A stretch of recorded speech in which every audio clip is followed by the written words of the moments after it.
Is it on? Yeah. Are we on? It's okay to dance and talk about wine while you're dancing. This wine gets me excited, Patrick. This wine gets me pretty fired up. That's why I'm dancing. This is Pingus. This is Pete Sissick. Pingus Pete. Peter Sissick. What can we say about Pete Sissick? One of the pioneers of modern Spanish winemaking. And dude is Danish. So Pete made his way to the Ribera del Duero a long time ago. We won't say how long because I would date him, and we're all older now. But a long time ago. And he got the Ribera del Duero, set up shop, got a job as a winemaker working at Hacienda Monasterio, a famous Ribera del Duero property.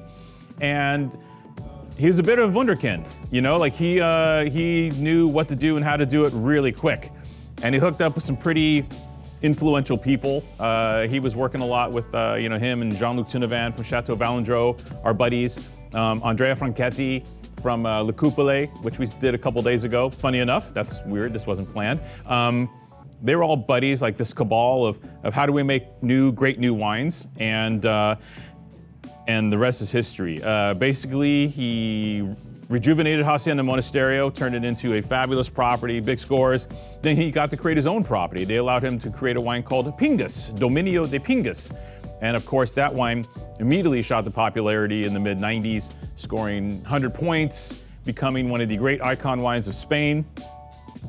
Pingus now sells for $1,000 a bottle, and the junior Pingus sells for over $100 a bottle.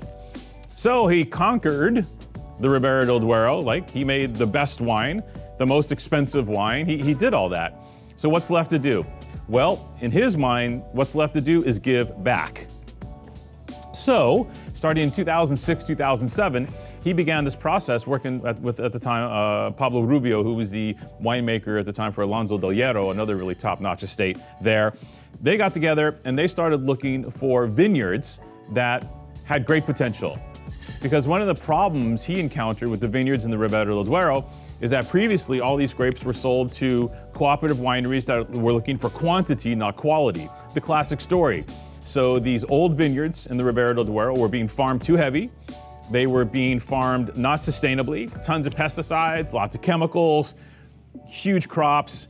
And he began this process of knocking on one door at a time, working with these growers and telling these growers, hey, we're gonna help you convert your vineyards to organic and/or biodynamic viticulture. We're gonna guide you in the process, and along the way, you're gonna make better fruit.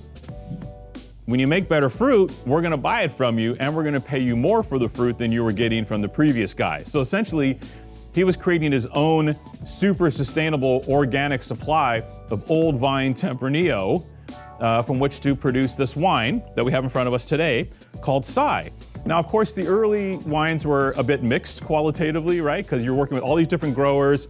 They would, make the conversion, jump in, but maybe, it was pretty tricky creating this kind of neo-cooperative winery out of the blue, especially when you're converting these guys to organic and/or biodynamic viticulture.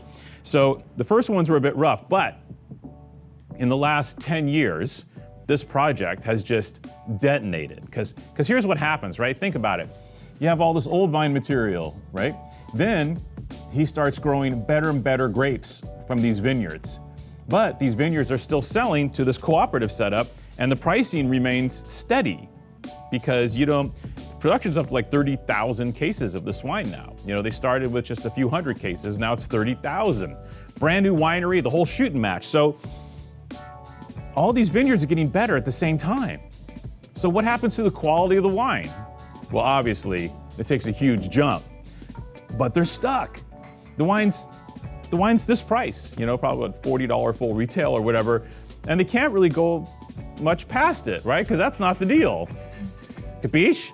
So this wine just keeps getting better and better and better and better.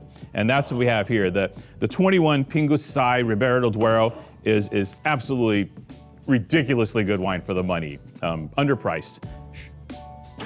90% old vine Tempranillo, And then Garnacha, because there's old Garnacha mixed in with these old Tempranillo vines in these vineyards, as well as a few white vineyards. Albio in these old field blends kind of finds its way in there, and it's all kind of blended together from all these different growers.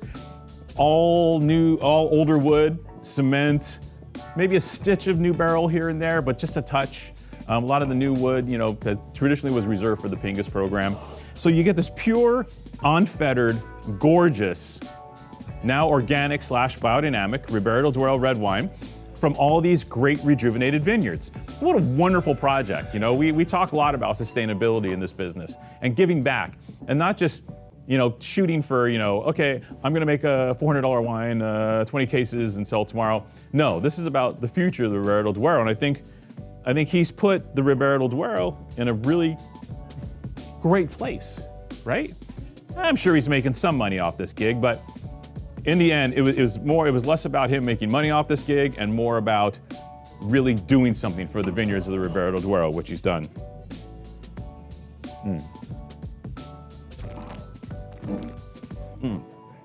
This wine, in the earlier days, really tried to be more of a blockbuster wine. Ribera del Duero wines accidentally have size, power, and intensity. The area, the altitude, the soils, the old vines, the particular clone of Tempranillo, all this combines to make a bigger, chewier, sturdier wine than you get like in Rioja, okay? These wines have more huevos, more power. But the key is incorporating the F word. No, not freshness. Freshness is the buzzword. People are wanting more freshness in their wines. Brighter, more energy, more tension. And you're seeing that in this wine, but you're not sacrificing the fruit component. There's still tons of that really yummy, rich, delicious, dark fruited character of the Tempranillo here in the Ribera del Duero, but it's incorporated now with more energy. The wine doesn't lay down. The wine's not flat. It's really humming. And accordingly, I think maybe even more versatile on the table and more fun and easy to drink, right? It's simple as that. And you want to drink this, but now you can age it, right? Because now the wine's getting better. It's really doing this number. As a matter of fact, in the report in Venice, in their Ribera del Duero report, they gave the Pingus, the $1,000 Pingus, 98 points. They gave the Florida Pingus, the estate bottled $100 plus second wine, 95 points. And they gave the Sai, ... 96. The guy scored the little wine a point higher than the second estate wine, which is pretty incredible when you think about it, right? He's almost lapped himself. Has the program become too successful? Well, can it really be too successful? Especially for you, the customer, because this wine hits the shelf at our price, around 30 bucks. And 30 bones for an old vine, Ribera del Duero of this caliber, grown organically and produced in a brand new state-of-the-art winery by one of the greatest winemakers on the planet. It seems like a good thing, right?